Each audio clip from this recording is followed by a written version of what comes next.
വിഭജിക്ക അവിടെ നിൽക്കാൻ. എന്റെ പുറകെ വരരുത്, എന്റെ പുറകെ വരരുതെന്നാ പറഞ്ഞ എനിക്ക് ഇഷ്ടമല്ല. അതെന്ത് വർത്താനാ പറയുന്നത്? നിന്നെ കല്യാണം കഴിച്ചതിന്റെ പിറ്റേ ദിവസം തൊട്ട് ഞാൻ നിന്റെ പുറകെ നടന്നിട്ടുള്ളൂ.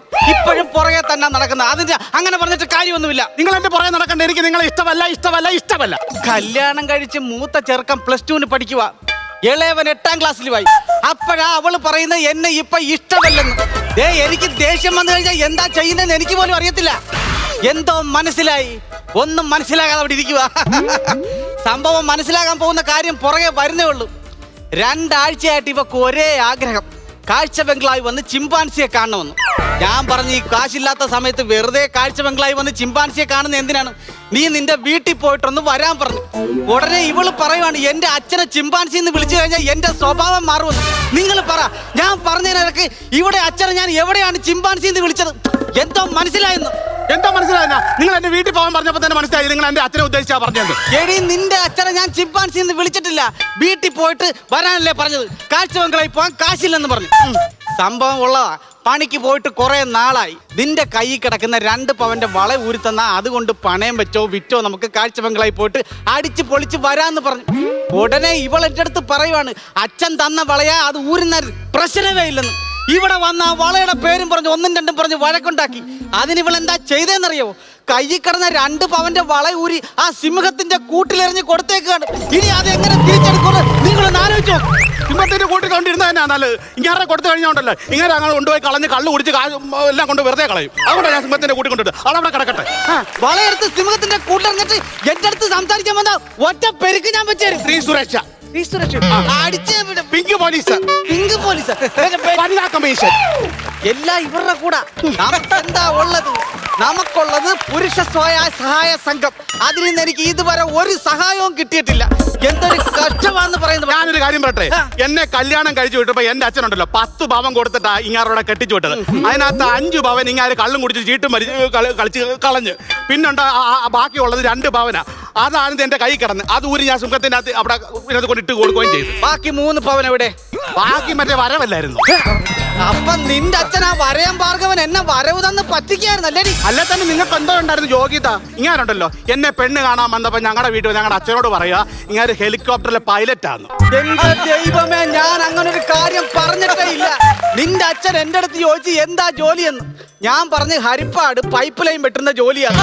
ഇവിടെ അച്ഛൻ കേട്ടത് ഹെലികോപ്റ്ററിലെ പൈലറ്റ് ആണ്. പിന്നെ ഈ പ്രായമായ മനുഷ്യനല്ലേന്ന് വിചാരിച്ച് ഞാൻ അയാൾക്കൊരു സന്തോഷം ആയിക്കോട്ടെ എന്ന് വിചാരിച്ച് അങ്ങ് നിന്ന് കൊടുത്തതാണ്. അതിപ്പോ എന്റെ തെറ്റാണോടി?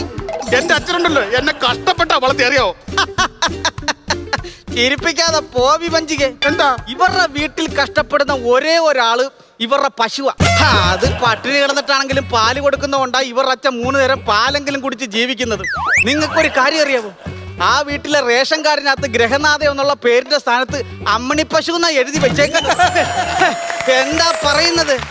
നിങ്ങൾ ഈ മുടിഞ്ഞ കാലൻ എന്റെ തലയിൽ കയറിയോണ്ടാ എനിക്ക് ഇങ്ങനത്തെ അവസ്ഥ വന്നത്. എന്നെ കല്യാണം ആലോചിക്കാൻ വേണ്ടി ഉണ്ടല്ലോ എന്റെ അച്ഛൻ ആരെയൊക്കെയാ പോയി കണ്ടെന്നറിയാവോ? ഡോക്ടർ, എഞ്ചിനീയർ, വക്കീല്, അറിയാവോ? ഇത്ര നേരം ഇവൾ ഇവിടെ നിന്ന് ഞാനുമായിട്ട് വഴക്കിട്ട കൂട്ടത്തിൽ ഇപ്പൊ പറഞ്ഞത് മാത്രമേ ഉള്ളൂ സത്യം. പക്ഷെ അതിനകത്ത് ചെറിയൊരു തിരുത്തുണ്ട്. ഇവരുടെ അച്ഛൻ ഡോക്ടറെ പോയി കണ്ടത് അയാളുടെ ഇടത്തെ തൊടയിലെ വട്ടച്ചുറക്കി ഓയിൽമെന്റ് ഇടാൻ വേണ്ടി. പിന്നെ എഞ്ചിനീയറെ പോയി കണ്ട കാര്യം, തുളുവിനൊരു പ്ലാൻ വരച്ചൊരു വീട് വെച്ച് തരുമോന്ന് ചോദിക്കാനായി എഞ്ചിനീയറെ പോയി കണ്ടത്. വക്കീലിനെ കണ്ടത് അതിനേക്കാളും രസമാണ്. ഇവരുടെ വീടിന്റെ തൊട്ടപ്പുറത്ത് ഒരു അയൽവാസി താമസിച്ചിട്ടുണ്ടായിരുന്നു, ഒരു പാവപ്പെട്ട മനുഷ്യൻ. ഇവിടെ അച്ഛൻ രാത്രി 12 മണിയാകുമ്പോ എഴുന്നേറ്റ് അതിരി മാന്തി കേറ്റി കെട്ടും. 2 സെന്റ് സ്ഥലമുണ്ടായിരുന്ന ഇവിടെ അച്ഛൻ ഇപ്പൊ 15 സെന്റ് സ്ഥലമുണ്ട്. അത് സ്വന്തം പേരിലാക്കി തരുമോന്ന് അറിയാൻ വേണ്ടിയാ ഈ വക്കീലിനെ പോയി കണ്ടത്. അല്ലാതെ നിന്നെ കെട്ടിക്കാനൊന്നുമല്ല. ഞാൻ വന്ന് നിന്നെ കെട്ടിയില്ലായിരുന്നെങ്കിൽ നീ പെരനിറഞ്ഞ് ഉത്തരം മുട്ടി നിന്നേനെ. അതെന്തൊരു വർത്തമാനമാണ് നിങ്ങൾ പറയുന്നത്? അണ്ണാ, എനിക്ക് അറിയാൻ വയ്യാത്ത ചോദ്യം ആരെങ്കിലും ചോദിച്ചാലേ ഞാൻ ഉത്തരം മുട്ടി നിന്നിട്ടുള്ളൂ. ഇത് പറഞ്ഞപ്പോ എനിക്കാണ് ഉത്തരം മുട്ടിയത്. എന്റെ അണ്ണാ, നമ്മൾ കണ്ടുപിടിക്കുന്ന വഴക്കും പറഞ്ഞ് നമ്മുടെ വീട്ടിലെ കഥയും പറഞ്ഞുകൊണ്ട് 6 മാസം നമ്മൾ ഇവിടെ നിൽക്കത്തേ ഉള്ളൂ. അണ്ണൻ അതുകൊണ്ട് ആ വളയൊക്കെ എടുത്ത് താണോ? പിന്നെ മുയലിന്റെ കൂട്ടിലല്ലേ വളയെടുത്ത് തരാൻ എറിഞ്ഞിട്ട് കൊടുത്തിരിക്കുന്നത്. ആ സിംഹത്തിനെ കണ്ടറിയാ അത് 1.5 മാസമായി ഇറച്ചി കണ്ടിട്ടുണ്ട്. ഞാനെങ്ങാനും നിന്റെ വളക്ക് വേണ്ടി കൈയിട്ടാൽ നൂഡിൽസ് വലിച്ച് കയറ്റുന്ന പോലെ അതെന്റെ കൈ വലിച്ച് കയറ്റും. അഹങ്കാരം കാണിച്ചിട്ട് ഇവിടെ വന്ന് കിടക്കുന്ന അണ്ണ ആരെങ്കിലും ഒന്ന് വിളിക്ക്. ഇവിടെ അങ്ങ് ആരെങ്കിലും കാണും, അവരെ ഒന്ന് ചോദിച്ചിട്ട് അങ്ങനെ. ഇവിടെ അങ്ങ് ഒരുത്തരം കാണുന്നില്ല. ഇവിടെ ഉള്ളവന്മാർക്ക് എവിടെ പോയേക്കുവാണ്? ഇവിടെ കാണുന്നുണ്ട്, അവരെ ഓഫീസിൽ വല്ലതും കാണാനൊന്ന് പോയി നോക്കണ്ട. ഒരു കാര്യം ഞാൻ പറയാം, ഞാൻ അങ്ങോട്ട് പോയി നോക്കിയിട്ട് വരാം. ഇവിടെ കാര്യം അടങ്ങി ഒതുങ്ങി നിന്നോണം. അണ്ണ പെട്ടെന്ന് പറഞ്ഞ സിംഹം എന്നെ പിടിച്ച് തിന്നാ എനിക്ക് പേടിയാണ്. പിന്നെ ആ സിംഹം നിന്നെ കണ്ട് പേടിച്ചിട്ട് വെളിയിലോട്ട് ഇറങ്ങുമെന്നാ എന്റെ പേടി. പെട്ടെന്ന് പറഞ്ഞു.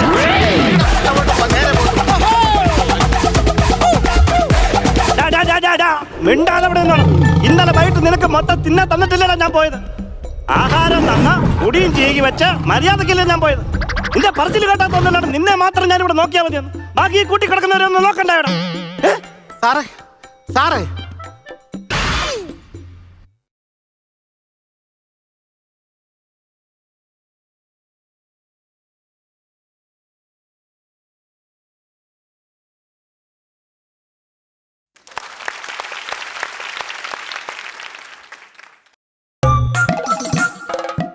അരുത്, ഞാനിപ്പോ മറ്റൊരാളുടെ ഭാര്യയാണ്. ഇല്ല മറ്റൊരാളുടെ ഭാര്യ, ഇതെന്റെ സ്വന്തം കയ്യാടി. അയ്യോ അയ്യോ, സുഖമുണ്ടോ?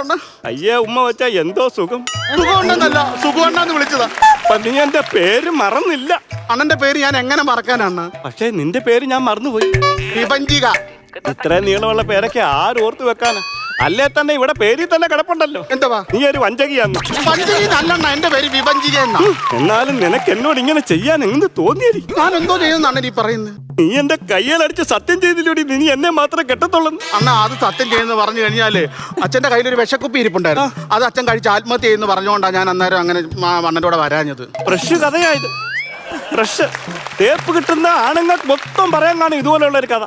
ശരിക്കും പറഞ്ഞാൽ ഈ ഒറ്റക്കാലും വിഷക്കുപ്പി അച്ഛനും ഇല്ലാതെ ഇവളുമാരെ കഥയില്ലാതെ കിടന്ന് നട്ടം തിരിഞ്ഞ് പോകുന്നേ ഉള്ളായിരുന്നു. നീ എന്നെ തേച്ചിട്ട് പോയിട്ട് ഇത്രയും കാലം കഴിഞ്ഞിട്ടും ഇവിടെ വെച്ച് നീ എന്നെ കാണുമെന്ന് എന്റെ സ്വപ്നത്തിൽ പോലും ഞാൻ വിചാരിച്ചില്ല. ഞാനും വിചാരിച്ചില്ലായിരുന്നു അണ്ണ. അണ്ണൻ എന്താ ഇവിടെ? എനിക്കിവിടെ ഇല്ലയോ ജോലി? ആന്നോ? പിന്നെ നീ എന്തോ ഇവിടെ? ഞാൻ കാണാൻ വേണ്ടി വന്നോ? എന്നെയോ? അല്ല, ചിമ്പാൻസിയെ. വെറുതെ സ്വപ്നം കണ്ടല്ലോ ഞാൻ. എടി നിനക്കറിയാവോ, നിന്നോടുള്ള സ്നേഹം കാരണം ഇവിടുള്ള ഓരോ കൂട്ടിലെ കിളിക്കണ്ടല്ലോ നിന്റെ പേരിട്ടാ ഞാൻ വിളിച്ചോണ്ടിരുന്നേ, അറിയാമോ? ഇത്രയ്ക്ക് സ്നേഹമായിരുന്നു അണ്ണൻ എന്നോട്. ആ സ്നേഹം കണ്ടു പണി കിട്ടിയത് എനിക്കാ. എന്തുവാ? ഓരോ കൂട്ടിലെ കിളിയുണ്ടല്ലോ ഓരോ മാസം കഴിയുമ്പോ ഇവിടുന്ന് ചാടി പോവായിരുന്നു.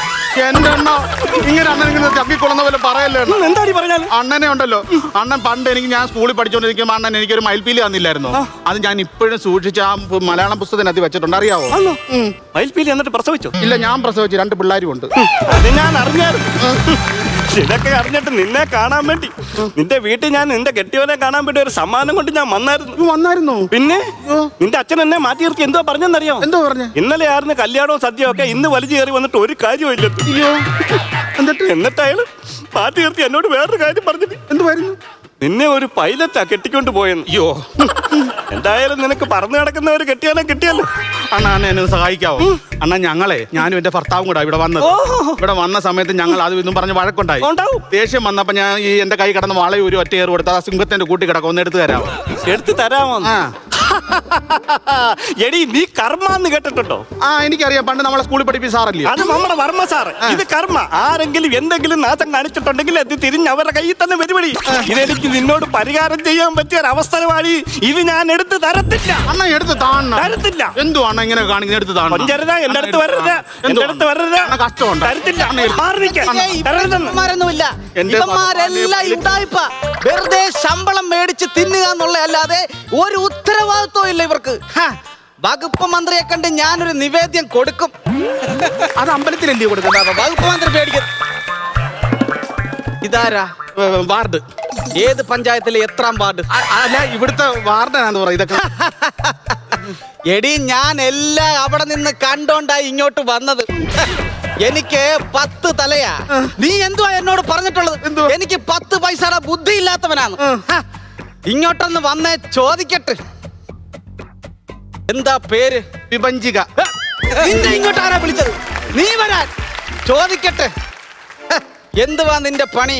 സൂക്കീപ്പറാ. പക്ഷെ അത് എന്റെ ഭാര്യയോട് വേണ്ട. എന്തുവാ നിന്റെ സുഖപ്പീര്?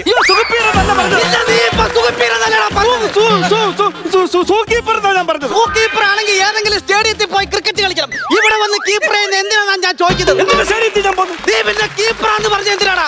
ടിക്കറ്റ് കളിക്കാനല്ലെന്ന്. ഇവിടുത്തെ സൂക്കീപ്പർ ഇവിടുത്തെ നോട്ടക്കാരനാണ്. നിന്നെ കണ്ടാലേ അറിയാം നിന്റെ നോട്ടം ശരിയല്ലെന്ന്. പക്ഷെ അത് എന്റെ ഭാര്യ എടുത്ത് വേണ്ട. ഈ നിൽക്കുന്നത് എന്റെ ഭാര്യ. She's my wife. ഞാൻ ആരാന്ന് മനസ്സിലായടാ? എനിക്ക് മനസ്സിലായി. ആരാ? മറ്റേ പൈലറ്റ് അല്ലയോ? പൈലറ്റ് മറ്റേ വളരെ കാര്യം ഏത് വളയുടെ കാര്യം ചോദിക്കാൻ ഇവനാരും? എടാ ഞാൻ ഇവിടുത്തെ ജോലിക്കാരനാ. ഇതെല്ലാം നോക്കി നടത്തുന്ന ഒരു ജോലിക്കാരനാ ഇവിടുത്തെ.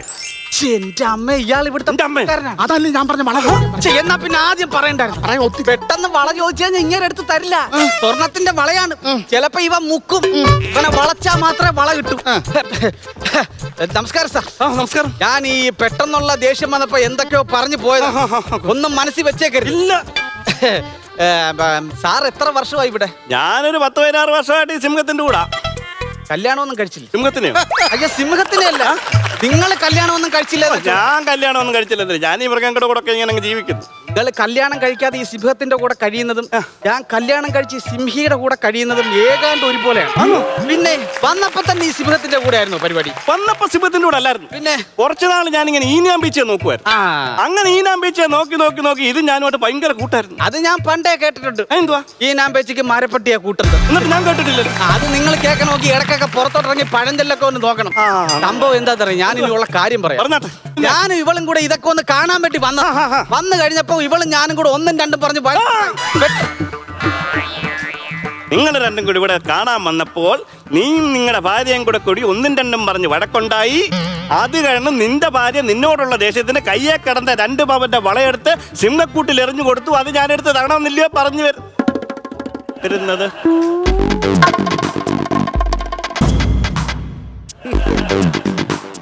എന്താ നിന്ന് വിറക്കുന്നത്? നഖത്തിന്റെ ഇടയിൽ ഏതാണ്ട് കൊണ്ട് അത് എനിക്കെല്ലാം മനസ്സിലായടി. നീ എന്താ വിചാരിച്ചത്? ഞാനൊരു പൊട്ടനാണ്. എപ്പ ഞാൻ ഇതുപോലുള്ള കാര്യങ്ങൾ കണ്ടുപിടിച്ചാലും അപ്പ പറയും എനിക്ക് ബുദ്ധിയില്ലെന്ന്. എടി, ഇവരോട് ഞാൻ ഒന്നും പറഞ്ഞിട്ടില്ല. അവന്റെ അടുത്ത് കാര്യം ചോദിക്കുന്ന മുമ്പേ നിന്റെ കയ്യിൽ കിടന്ന 2 പവന്റെ വള ഊരി ഈ സിംഹക്കൂട്ടിൽ എറിഞ്ഞെന്ന് അവൻ പറഞ്ഞു കഴിഞ്ഞാൽ എനിക്കെന്തോ മനസ്സിലായി. മനസ്സിലായ ഇവനൊരു ജോത്സ്യനാന്ന് മനസ്സിലായി. ഇല്ലെങ്കിൽ ഇത്ര കൃത്യമായിട്ട് ഇത് പറയില്ല. ശരിയാ. പിന്നെ ഈ സൂക്കീപ്പറായിട്ട് മാത്രം ഇവിടെ നിന്നിട്ട് കാര്യമില്ല. എന്നതോ ചെയ്യണം? എത്രയും പെട്ടെന്ന് ഒരു ജോത്സ്യാലയം തുടങ്ങണം. അതെന്തിനാ? അയ്യോ, എന്റെ മനസ്സിലുള്ള കാര്യം നിങ്ങൾ കറക്റ്റ് ആയിട്ടല്ലേ ഇങ്ങോട്ട് പറഞ്ഞത്. ഞാൻ ഇത് ചെയ്യുന്ന ആൾക്കാരോട് പറഞ്ഞാൽ 10-100 പേര് അപ്പൊ തന്നെ ഇടിച്ചു കയറും. എന്റെ ഭാര്യയുടെ 2 പവന്റെ വള സിംഹത്തിന്റെ കൂട്ടി കിടക്കും. അതൊന്ന് എടുത്തു തരണം. അതിപ്പോ അങ്ങനെ ഇങ്ങനെയൊന്നും എടുക്കാൻ പറ്റത്തില്ല. ഇതൊക്കെ നേരവും കാലവും ഒക്കെ ഉണ്ട്. ജോത്സ്യനാണ്, നേരവും കാലവും ഒക്കെ നോക്കിയിട്ട് എടുത്തു തന്നാ മതിയല്ലോ. പിന്നെ മുഹൂർത്തം കുറിച്ച് എടുക്കാൻ വേണ്ടി ഇത് കല്യാണം നടത്താൻ പോവാന്നോ? പിന്നെ ഇത് എങ്ങനെ എടുക്കാൻ പറ്റും അതൊന്ന് പറയണം. ഈ സിംഹം ഉറങ്ങിക്കഴിയുന്ന ഇതിന്റെ പിറകെ കട ചെല്ലണം. പിറകെ കട ചെന്ന് അതിനെ ഒന്ന് തട്ടി നോക്കണം ഉറങ്ങിയോന്ന്. അങ്ങനെ ഉറങ്ങിയോന്ന് ഉറപ്പ് വരുത്തിട്ടൊക്കെ ഇത് എടുക്കാൻ പറ്റത്തുള്ളൂ. എന്റെ പൊന്നളിയ, അങ്ങനെ പറഞ്ഞിട്ട് കാര്യം. ഞങ്ങൾക്ക് ഇവിടെ നിന്ന് ഇങ്ങനെ കറങ്ങാൻ പറ്റത്തില്ല. ഇത് എടുത്ത് കിട്ടിയിട്ട് വേണം പോകാൻ. ഒന്ന് പെട്ടെന്ന് എടുത്ത് നിങ്ങൾ അങ്ങനെ പെട്ടെന്ന് എടുത്ത് തരാൻ പറഞ്ഞു. എടുത്തോ പിടിച്ചൊന്നും എടുത്ത് തരാൻ പറ്റത്തില്ല. ഇതിന്റെ സൂപ്പർവൈസറൊക്കെ വന്നാൽ എടുത്തു തരാൻ പറ്റത്തുള്ളൂ. അതിന് ചാവിയൊക്കെ അങ്ങനെ ഇല്ലെന്ന്. പക്ഷെ ഇയാൾ ഇത് എന്ത് പറഞ്ഞാലും വളയൊന്നും തോന്നില്ല. അല്ല, ഞാൻ ഒരു കാര്യം ചോദിക്കും. നല്ല സുഖമുള്ള ജോലിയാണല്ലോ എന്തായാലും. സുഖമുള്ള ജോലി എന്ത് വേണം നിന്റെ വിചാരം? എടാ, രാവിലെ ഇങ്ങോട്ട് വന്നു കഴിഞ്ഞാൽ 7-8 കിലോ ഇറച്ചിയാ ഇതുങ്ങൾക്ക് അങ്ങോട്ട് വാരിയിട്ട് ഞാൻ കൊടുക്കുന്നത്.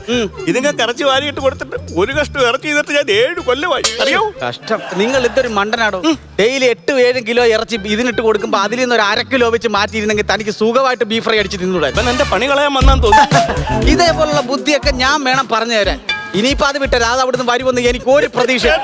അതുകൊണ്ടാണ് ഞാൻ പറയുന്നത്, എത്രയും പെട്ടെന്ന് ഈ വളയെടുത്ത് തന്നില്ലെങ്കിൽ എന്റെ സ്വഭാവം മാറും. മര്യാദക്ക് വളയെടുത്ത് തടാ. ഒരു കാര്യം ഞാൻ പറഞ്ഞേക്കാം. ഒച്ച ഉയർത്തി എന്റെ അടുത്ത് സംസാരിച്ചാലും ഞാനുണ്ടല്ലോ ഇവിടെ ഞാൻ കുറെ കാലം എനിക്ക് ചെവളെ അടിച്ചാൽ പൊട്ടിക്കും. നീ സിംഹത്തിനെ മേയ്ക്കുന്നവനായിരിക്കും, പക്ഷെ അതിനേക്കാളും വലിയ സാധനത്തിനെ മേയ്ക്കുന്നവനാണ് ഞാൻ. എന്റെ അടുത്ത് കളിച്ചാലുണ്ടല്ലോ എന്റെ സ്വഭാവം എത്രയാന്ന് എനിക്ക് പോലും അറിയത്തില്ല. ഈ അത്ഭുതൻ ആരാണ് നാട്ടിപ്പോ ചോദിച്ചു നോക്കണം. മര്യാദക്ക് വളയെടുത്ത് ഞാൻ പറയും. എന്റെ പൊന്ന് സുഖമാണ്. അതൊന്ന് എടുത്തതാണ്. എന്റെ പൊന്നല്ലയോ? എന്റെ വിഭു, നീ എന്നെ ഒന്ന് മനസ്സിലാക്ക. എന്റെ പൊന്ന്, 2 പൊന്നിന്റെ ഇടക്ക് ഈ വെള്ളിക്ക് വന്ന് കേറാവോ? വിഭജിക എന്നുള്ളത് ചുരുക്കി വിളിച്ചാണ് വിഭു. സുമാരൻ എന്നുള്ളത് ചുരുക്കി വിളിച്ചാണ് സുഗു. ഇപ്പൊ എങ്ങനെ ഇരിക്കുന്നടി? പല നാൾ കള്ളൻ ഒരു നാൾ പിടിയിൽ. എനിക്ക് ബുദ്ധിയില്ലെന്ന് പറഞ്ഞിട്ട് ഇപ്പൊ എങ്ങനെ ഇരിക്കുന്നത്? ജിത്തു ജോസഫ് പോലും ഇത്രയും നല്ല സ്ക്രിപ്റ്റ് എഴുതത്തില്ല. എങ്ങനുണ്ട് ഇവിടെ ബുദ്ധി? ഒരാഴ്ചക്ക് മുമ്പേ എന്നോട് പറഞ്ഞു ഇങ്ങനൊരു മൃഗശാലയെ വരണമെന്ന്. ഇവിടെ വന്നു കഴിഞ്ഞപ്പോ ഇവൻ ഇവിടെ ഇല്ല. അതിന് ഇവൾ എന്നോട് ചെയ്തതാണ് കയ്യിലെ വള ഒരു സിംഹത്തിന്റെ കൂട്ടിലെറിഞ്ഞു കൊടുക്കുന്നു. ഇവർക്ക് കൃത്യമായിട്ട് അറിയാം വളയെടുക്കണമെങ്കിൽ ഇവൻ വരണം. ഇവൻ വന്നു കഴിഞ്ഞാൽ ഇവർക്ക് രണ്ടുപേർക്കും കൂടെ കാണാം. എങ്ങനെ ഇരിക്കുന്നു? എന്ത് നല്ല കഥയാടി നീ മെറിഞ്ഞുണ്ടാക്കിയേക്കുന്നത്. അണ്ണ എന്തൊക്കെയാണ് എന്നെ ഈ പറയുന്നത്? ഇങ്ങനൊക്കെ പറയണമെങ്കിൽ സംശയരോഗിയായ ഒരു ഭർത്താവിനെ കഴിയും. പക്ഷേ വിഭൂതനെ അന്ന് കിട്ടില്ല. പാപം മൃഗസ്നേഹിയെ ഞാനിപ്പോ തല്ലിക്കൊന്നേനെ. എന്റെ പൊന്നളിയ, എങ്ങനെയെങ്കിലും ആ വളയൊന്ന് എടുത്തു തന്നാൽ ഞങ്ങൾ രണ്ടുപേരും കൂടി ഇവിടെ നിന്ന് പോയി തരായിരുന്നു. അതിപ്പോ അങ്ങനെയെങ്കിലും ഒന്നും ഇന്ന് എടുക്കാൻ പറ്റത്തില്ലത്. ഇന്ന് എടുക്കാൻ പറ്റും, പിന്നെ എപ്പോ എടുക്കാൻ പറ്റുള്ളൂ?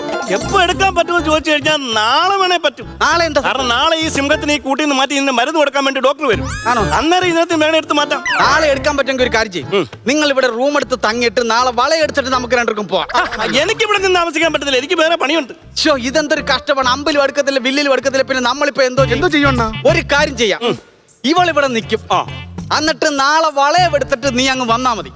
എനിക്കിവിടെ നിൽക്കാൻ പറ്റത്തില്ല, വീട്ടിൽ ചെന്നില്ല ഒരുപാട് പ്രശ്നങ്ങളുണ്ടല്ലോ. പിന്നെ ഓക്കെ, ശരി എന്നാ.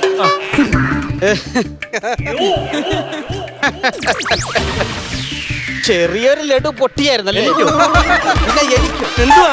ഞാനിപ്പോ ഈ കളിച്ചത് വേറൊരു നാടകമാണ്. എനിക്കൊന്നും മനസ്സിലാകത്തില്ലെന്ന് കരുതരുത് രണ്ടു പേരും കൂടെ. എടോ, ഞാനിവിടെ നിൽക്കാതെ ഞാനിവിടെ നിന്നിട്ട് എൻ്റെ ഭാര്യയെ വീട്ടിൽ പറഞ്ഞു വിട്ടാൽ ഈ ഇരിക്കുന്നവരൊക്കെ വിചാരിക്കും എനിക്ക് സംശയമുള്ളതുകൊണ്ടാ ഭാര്യയെ വീട്ടിൽ വിട്ടിട്ട് ഞാനിവിടെ നിൽക്കേണ്ടത്.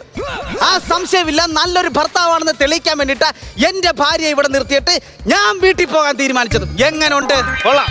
എന്തുവാ പേരെന്ന് പറഞ്ഞേ? അത്ഭുതൻ. നിങ്ങൾ അത്ഭുതമല്ല, ഇല്ലേ? ലോക അത്ഭുതം.